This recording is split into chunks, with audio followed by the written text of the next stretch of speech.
Hi, everybody. Today I have the absolute pleasure of talking to Sam San Agustin. Hi, Sam. Thank you so much for being here. For having me. I am so excited to dive in. Why don't you introduce yourself a little bit to everybody? Tell us what is it that you do and where do you do it? Where do you work? So I work at Lexus in North Hills. We are right outside of Pittsburgh, Pennsylvania, in Wexford. I work in sales. I've been there coming up on 5 years. Awesome. What were you doing before you got into car sales? I actually worked in healthcare for probably about 12 years. I worked in long-term skilled. That last year when COVID hit, I'd been thinking about getting out for quite some time, and all of that kind of was just the tipping point for me. Mhm. And I just happened to be on Indeed one day, saw a posting and applied, and here we are. Do you remember when you first started? What was the hardest part about it that you had to overcome? I would say, being said, I never had like a background of, you know, some people came from their parents having a garage, or their dad has worked on cars, things like that. And I mean, my dad knows some stuff, but I was never like in that environment. So I think the hardest part for me was learning everything. Um, when I first started, my hiring manager, he made sure that I kind of sat with each department just to see like how things worked, because I had never been in this industry, and he just wanted to make sure that I knew everything. So down from walking around with a lot of attendants to sitting with service for a couple days, just to kind of see the ins and outs of the whole entire dealership, not just our sales department. Was there anybody who took you under their wing and made sure that you were okay and really gave you a ton of support that you would like to mention? Yeah, so there were actually two people. The one is my coworker, Jacelyn, who you had reached out to as well, Hmm. Jacelyn Bustle. And our coworker who no longer works there, we still keep in contact though. His name was Luke. Jacelyn helped me out tremendously. When she came, she's originally from Louisiana. She was living in Indianapolis. She worked at Tom Wood in Indianapolis. And then she transferred to our location. She transferred here about 5 months, I think, before I had started. And she was at Tom Wood for almost a year, before she had started at our dealership. She had about a year or so on what I had. So my second month that I was there, I sat with her pretty much every day that she was there. And she kind of showed me how she did things, and just her process of things, which I don't know that I would still be there today if it wasn't for her. So Do you remember a particular lesson that you learned from her?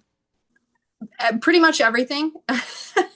Everything that I do, and everything that, like, my whole process is kind of similar to how she did things. She, even now, she's our sales manager. She, wants everybody to do well. She wants to help everybody, which I think is a big part of me being where I am right now. Yeah. So. Do you think about somebody who's thinking about getting into the, car sales arena? Mhm. Is there a misconception that you assume they'll be coming in with that you think we should dispel right now? What is one big misconception of being a car saleswoman? I would say that it's a male industry. Um, I Before I had started here, I actually had a few interviews at a couple different Acura dealerships, local ones. The one flat out, said that they were looking for people with experience, which I kind of appreciated, so they didn't waste any more of my time. The one that was actually right up the road from my dealership, it was kind of a very odd experience. That everything happens for a reason, because I was essentially given the job pending if I wanted it. Then that turned into they were still doing interviews. Then that turned into they were putting the hiring process off until after, because it was the 4th of July that week. So just a very odd behavior from an employer. which I now am thankful for because I don't hear very, very good things about that dealership, just being down the road from them. But even just some of the comments and things that I see online, I'm on a couple of different dealership groups on Facebook and everything. From women, especially, there's a dealership for women in the industry, and just some of the negative things that they deal with in their dealership. I don't deal with any of that. So I'm very thankful to work with the group of guys that we work with, even down to our service department. I know kind of a lot of dealerships, it's sales on one side, service and that on one side, and we all kind of get along pretty well for spending the amount of time that we spend with each other. But knowing what I know now, I wish that I would have found this job years and years ago. But I don't know. I think people might think that there's no place for women in this industry. And I just would hope that there's a lot more people that are more accepting of women in this industry and not assume they don't know what they're talking about, which we don't run into too much of that, but it's out there. I love to hear that you're in a really good environment, right? In a supportive environment. What do you think are some traits of a good dealership, of a good supportive dealership? I'm very fortunate to work for the company that I work with. Just in general, I work for a very good brand. But our president of our company, which is the Rourke Automotive Group, he's there a couple times a week. He goes to our different locations and just to keep up on things. And he's very open. If we need to talk with him about anything, he's very aware of the things that go on in our just company as a whole, because we have a few other dealerships that I think help with things staying on track. My GM is pretty good as well. He's had his family, they own a business in about an hour from us. So he's done a lot in this just industry in general. So he's very knowledgeable. I mean, we have a very hands-on company that we work for, just in general, our automotive group. So I think that is a lot to do with what we as a company do. Do you have a favorite customer story? Probably the repeats. We're starting to see, I would say probably year 3 is when you would really start seeing like repeat customers and referrals and stuff come around. But I've sold a couple of customers each time they come back. This is going to be my last car. How many times we hear that? But I've sold a few of their, family members of customers that you've sold and things like that. So it's kind of like being part of the family kind of thing. Mm-hmm. What is the biggest lesson that you have for car sales women who may be struggling to fit into their team, or maybe they just joined an all-male team and they're just trying to find their footing and they're just struggling to make it work? What would be your best piece of advice to help them with that challenge?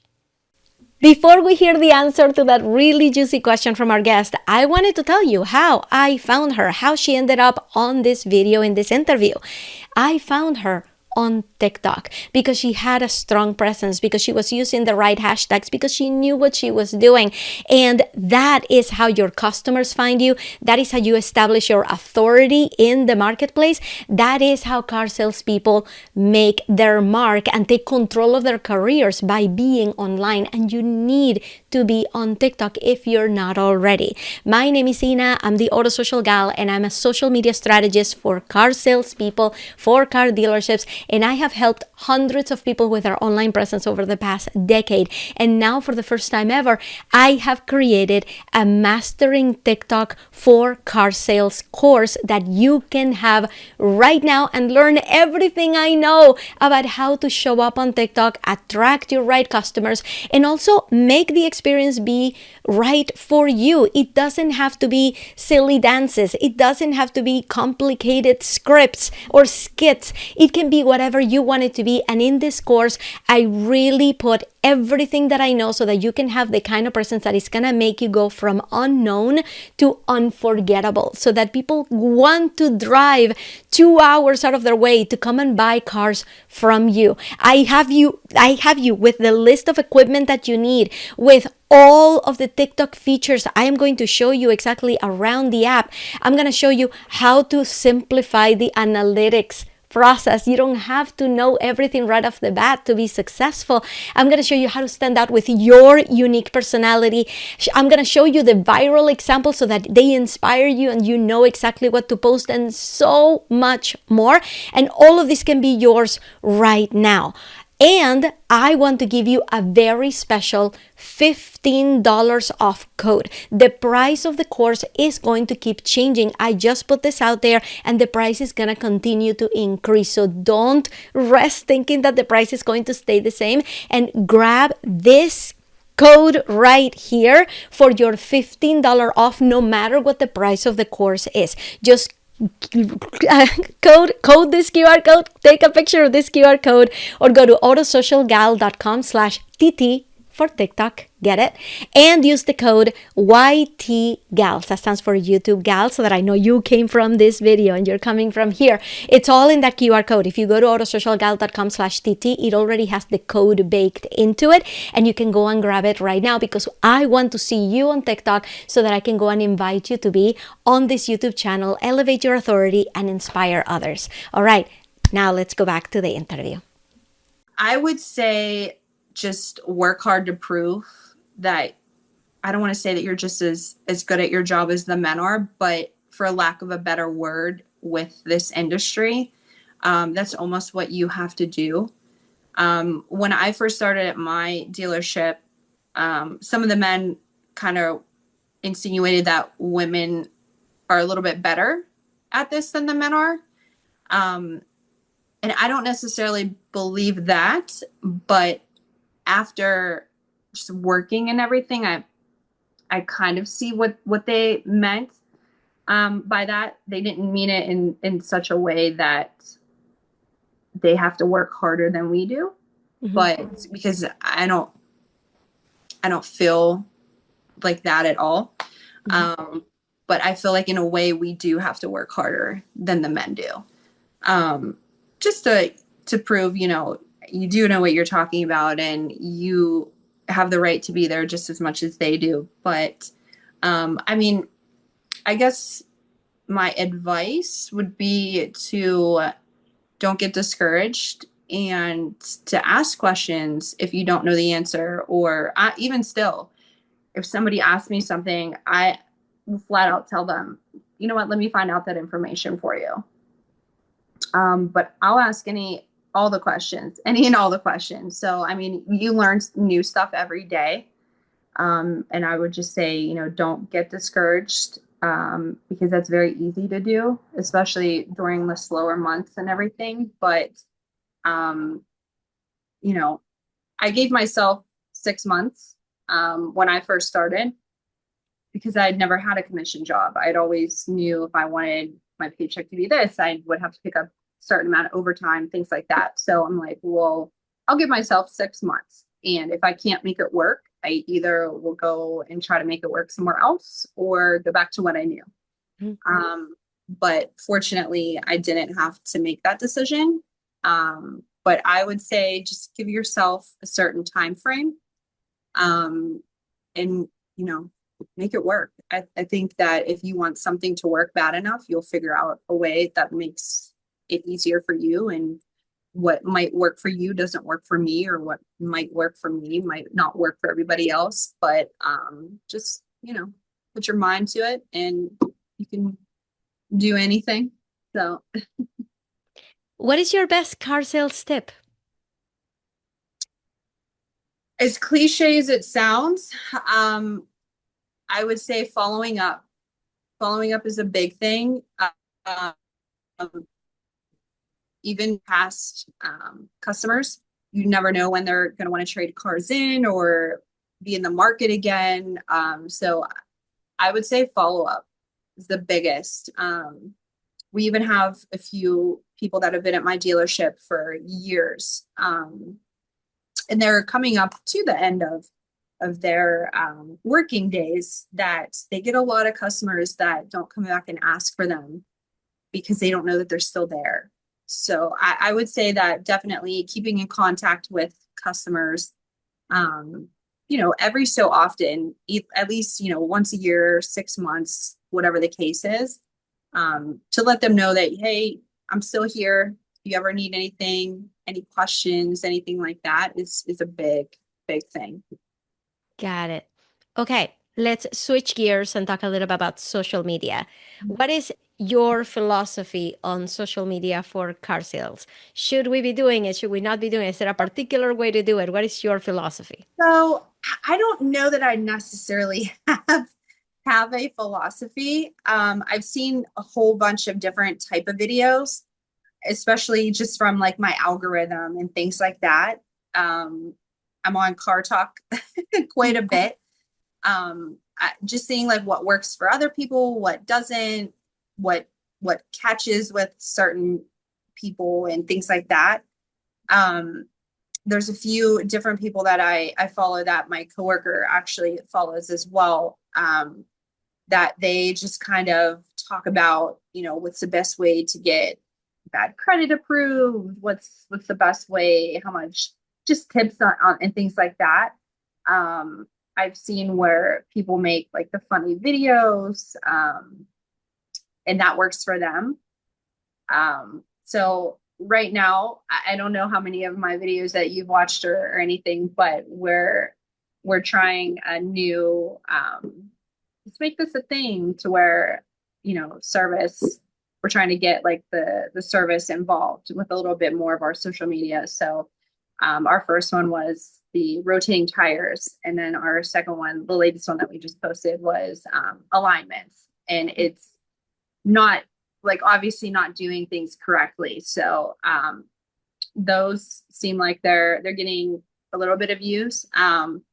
But so we're kind of seeing if that will take off for us. But my coworker has been doing like her outfit of the days and things like that to see like if that works for her and all that good stuff. But I don't like to get on there and talk about like what you should do at a dealership, what you shouldn't do. I don't necessarily agree with that. I've seen some people getting on and posting, this is what you should be asking coming from someone that's worked at a dealership. And those are waters that I don't want to wade in. So I kind of, my logic is if I wouldn't want my GM to see my video, I don't post it. Mm-hmm. So that's kind of where my line is. That's a very, very good philosophy to go by, for sure. I want you to imagine that you are in front of 100 car saleswomen and they're all just starting out. What is your message to them? What do you want them to know to improve their lives, to improve their sales, to improve their experiences? Lay it all out for them. What do you have for them? I would say the biggest thing is just don't give up. It's very easy to get discouraged in this business, and you can have a great month and the next month you can have a really, really crappy month. Unfortunately, those things are going to happen. But just for instance, anytime we get somebody new that starts at my dealership, especially now because things are different, just with the way inventory is, we're just now starting to see it pick back up. But things are a lot different than when I had first started, as far as the wait time for vehicles, things like that. But everybody, even the top salesperson at a dealership, is going to have ups and downs. And I would just say, don't compare somebody else's success to yours. I just set goals for myself, and as long as I exceed those, it doesn't matter what everyone else is doing around me, because I'm my own competition. So, I have a certain goal that I want to hit every month. Sometimes I have to humble myself and minimize that goal a little bit, depending on the traffic and leads and things like that. But I currently beat my highest car month by a car and a half. So now I obviously set that goal to now a higher goal to try to beat that one. So, but I think if I can do it, anybody can do it. And you just have to believe that you can.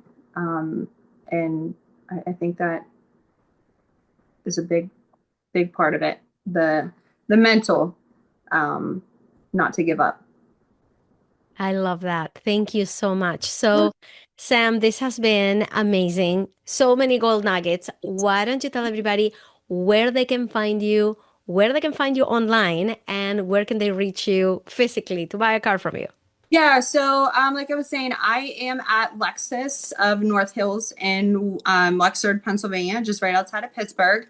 My handle is Sam Sells Lexus on TikTok, and I post more stories on Instagram, but if you just search my full first and last name on Instagram, it should pop up on there as well. Okay, and we are going to put the direct links right in the show notes so everybody can see it. Sam, this has been great. Thank you so much for being here with us, and we wish you all the success and congratulations on beating your own goal. I feel like that's really where it's at, is seeing yourself as the competition rather than anybody else. So you've really given us a lot to think about. So thank you so much for being here. Thank you for having me.